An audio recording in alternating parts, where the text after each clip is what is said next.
लोकसभा चुनाव के बाद फौरन सबसे पहला हमारा जो मुद्दा मेवात का होगा, इस गंदगी को हम सबसे पहले रोकेंगे।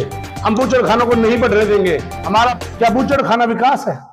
नहीं, ये तो अपने आप में एक विनाश है। साथियों बता दूं, जो ये बूचड़ खाने दूर दराज से बंद होकर हमारे इलाके मेवात में जबरदस्ती खुलवाए जा रहे हैं। बूचड़ खाने से क्या हमारा विकास होगा? नहीं। कमांडो इजाज खान जी, मेवात में लगातार बूचड़ खानों की जो संख्या है वो बढ़ती जा रही है, इसको लेकर आप क्या कहेंगे? मैं साथियों आपको बता दूं, कहीं ना कहीं मेवात का एक बहुत बड़ा खतरे की तरफ इशारा दे रहा है मामला। मैं साथियों बता दूं, जो ये बूचड़ खाने दूर दराज से बंद होकर हमारे इलाके मेवात में जबरदस्ती खुलवाए जा रहे हैं। साथियों मैं बता दूं, करीबन 10-12 खुल चुके हैं और सैकड़ों एनओसी और इशू हो रही हैं।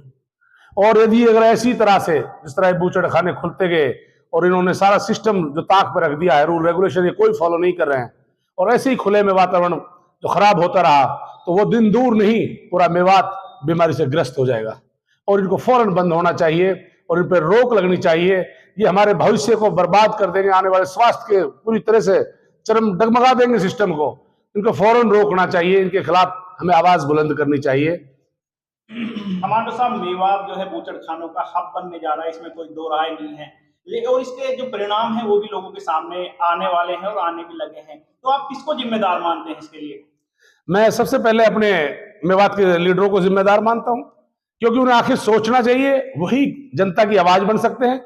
उसके साथ साथ मैं जनता के जिम्मेदार लोगों को जिम्मेदार मानता हूं, जो समाज के बुद्धिजीवी लोग हैं, जितने समाज के संगठन हैं, उनको आगे आना चाहिए, क्योंकि हमारे भविष्य का मसला है। साथियों मैं बता दूं कि इनको तो बिजनेस करना है, लेकिन मैं आपको बता दूं साथियों, जिस तरह खुले में इनका गोबर जो अंदर ओजड़ी आंतड़ियों निकाल के डाल दी जाती है, वो खुले में पड़ी है, और कई जगह जो इनका ब्लड का है, रख रखाव है, वो भी ओपन में है। यहां तक कि जो हमारे तालाब है, वो डैम पे बनाए हैं, उन तालाबों में बजाओ तालाब की बजाय वो खून वाले तालाब बन चुके हैं, और वो फिर वातावरण को इतनी तेजी के साथ दूषित कर रहे हैं कि वहां आसपास रुक पाना भी बड़ा मुश्किल हो रहा है, और इनकी तरफ किसी का ध्यान नहीं है।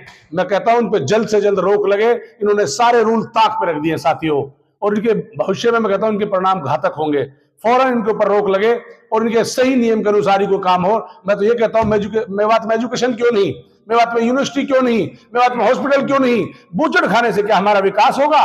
नहीं, इससे हम और हमारा हेल्थ की जो है मामला है वो खराब हो जाएंगे। हम पहले ही बहुत गरीब हैं और बहुत बुरे हालात आ जाएंगे, और यहां तक कि अनेकों बीमारी पैदा हो जाएंगी। मौजूदा हाल की जो सरकार है, भारतीय जनता पार्टी की सरकार है, वो लगातार कह रही है कि हमने मेवात में बहुत विकास कराया है। इसको लेकर आप क्या कहना चाहते हैं? क्या बूचड़ खाना विकास है? नहीं, ये तो अपने आप में एक विनाश है। साथियों मैं बता दूं, इस जो स्लॉटर हाउस होते हैं, इसके कड़े नियम होते हैं, एक सिस्टम मैनेजमेंट होता है। यहां तो कोई रूल ही फॉलो नहीं कर रहा। इससे तो हम, मैं कहता हूं कि भाई आप बताओ, अगर विकास की बात आती है, इन फैक्ट्रियों के अंदर, इन कंपनियों के अंदर, आप बताओ, ये कई कई 100 करोड़ का टर्नओवर है। क्या इन्होंने मेवात में कुछ डेवलप किया? मेवात में क्या यूनिवर्सिटी दी? इनका सीएसआर जो मेरे हिसाब से हर सालाना एक कंपनी कई कई करोड़ रुपए भरती है, और वो करोड़ रुपए उसी इलाके की तरक्की में लगाए जाते हैं। इन्होंने कोई रोड बनाया हो? आप टपकन का देख ले, गांव टपकन है, आज तक कच्चा रोड है, कोई रोडों पे कोई ध्यान नहीं है। आज तक उन्होंने कोई समाज में कोई स्कूल नहीं दिया, आज तक उन्होंने कोई बच्चों के लिए खेल स्टेडियम नहीं दिया। आखिर इनका सीएसआर भी बाहर जा रहा है, हमें सिर्फ और सिर्फ मिल रही है तो गंदगी मिल रही है। साथियों, हमारे इलाके को ये बिल्कुल डेवलप नहीं कर रहे हैं, और सरकार इनको बड़े लेवल पे मेवात की तरफ भेज रही है, क्योंकि यहां पर लोग अवेयर नहीं है, अज्ञानता है, और इन लोगों को अभी परिणाम नजर नहीं आ रहे हैं। उसी अज्ञानता का फायदा उठाया जा रहा है। साथियों, आखिर कौन है जो बूचड़ खाने को अपने पास रखेगा? साथियों, इसके बड़े दूषित परिणाम होंगे, बहुत दुर्लभ परिणाम होंगे, जो हमें झेल नहीं पाएंगे मेवाती। प्रशासन से कमांडर साहब क्या अपील करते हैं? प्रशासन से मैं कहना चाहता हूं, मेरी हाथ जोड़कर विनम्र प्रार्थना है, इनके ऊपर कड़े प्रतिबंध लगाए जाएं, इनको चेक किया जाए, इनका वीकली चेकअप हो, इनका सिस्टम को पूरा फॉलो कराया जाए। यहां तक कि 99% इन्होंने सारा सिस्टम ताक पर रख रखा है। आप देख सकते हैं, बहुत सी वीडियोस में देख रहा हूं, और मैं कहूंगा कि आप लोगों के पास भी जो वीडियो हैं वो इस न्यूज में जरूर डालें कि तालाब के तालाब ब्लड के भरे हुए हैं, और वो ओपन तालाब है, डैम पे, उनका जो वायु को प्रदूषित कर रहे हैं, वो कहीं ना कहीं बहुत नुकसानदायक हमारे मेवात की तरफ बढ़ रहा है। ऐसे भी आरोप लगाए जा रहे हैं लोगों के कि यहाँ पे जो वर्कर्स हैं वो नाबालिग हैं, इसको लेके क्या कहेंगे आप? अगर ऐसा है यहाँ पर नाबालिग वर्कर से कड़ी कार्रवाई होनी चाहिए। और मैं कहता हूं कि ये बिल्कुल एक अज्ञानता है और कहीं ना कहीं अवेयरनेस की कमी है, और सख्त से सख्त बाल आयोग की कार्रवाई हो और फौरन कार्रवाई होनी चाहिए। मैं प्रशासन से उम्मीद करता हूं अगर इस तरह की और है तो इनको फौरन बंद भी करना चाहिए और इनके ऊपर जुर्माना लगाना चाहिए। आने वाले समय में कोई बड़े प्रदर्शन या बड़ा विरोध करने के लिए कोई चेहरा सामने आ सकता है? लोकसभा चुनाव के बाद फौरन सबसे पहला हमारा जो मुद्दा मेवात का होगा, इस गंदगी को हम सबसे पहले रोकेंगे। हम बूचड़खानों को नहीं बढ़ने देंगे।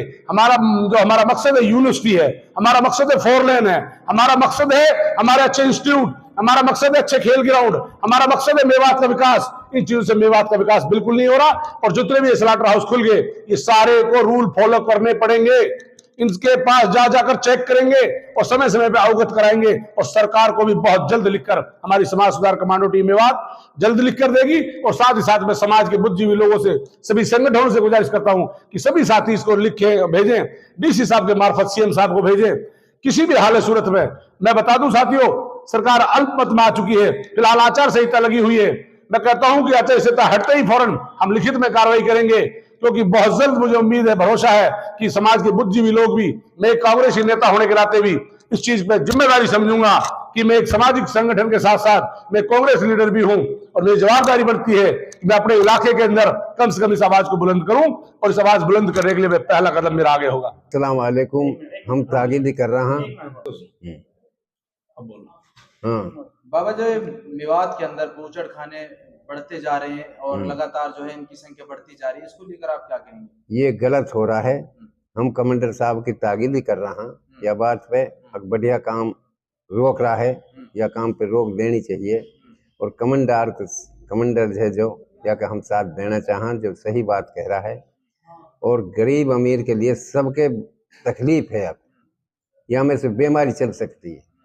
और हमारे लिए कोई चीज़ ऐसी बनाई चाहे, बच्चान की तालीम दी जाए, स्कूल बनाई जाए। हमारे लिए पानी की समस्या है, पानी नहीं है मेवात में, हमारे पानी आना चाहिए। और हमारी सुनाई होएगी तो सही है, पर होएगी जब कांग्रेस आएगी। हम सुकून से जब सोऊंगा, पानी नहीं है तो पानी बगैर जीवारी नहीं है। और जो कमांडर साहब कह रहा है जितनी मांग रहे, हम यहाँ पे ताकीद करता हूँ। मौजूदा आदमी गाँव गेले वो से, तो हम यह बात की बहुत बहादुरी इस काम को रोका जाए। भाई, गाँव में जो बूचड़ खाने पड़े इनसे गंदगी फैल रही है, इनसे लोग बीमार हो रहे हैं, लोग मर रहे हैं, तो क्या कहना चाहेंगे? ये बूचड़ खाना रुकना चाहिए और गंदगी साफ होनी चाहिए। ये गंदगी से बच्चा के भी तकलीफ है, सियाना के भी तकलीफ है, एहसास के जरिए जारी है गंदगी। तो हम यह बात पे बर्दाश्त नहीं करा चाहें। ये सरकार तो अंधी हो रही है भाई। अगर सरकार आ गई कांग्रेस की, हम यहाँ पे बिल्कुल मुद्दा उठाऊंगा, बिल्कुल जाम करांगा। हमारे सड़क नहीं है, हमारे पानी की सुविधा नहीं है, हमारे इलम की सुविधा नहीं है, मेवात भोली भाली है। हमारे लिए बिल्कुल ये कानून आनी चाहिए। हम पूरा भाई साहब को साथ भी देंगे। और यह बात पे वजर भी हम जनता की तरफ से कह रहा हाँ, छोट भैया भी कह रहा हाँ, लीडर हमारा सोया होया हाँ, भोला भाड़ा हाँ, ये कुछ करके नहीं दे रहा हाँ। हमारी सड़कन में खड़ा हो रहा हाँ, हमारे नहर में पानी नहारो है, हमारे आपस में हो रही पीन पानी नहीं है। मेहरबानी करके जब हमारी कांग्रेस सरकार आ गई तो हम सबसे पहले तो पानी लाएंगे, जो जीवन की बात है। अस्सलाम वालेकुम।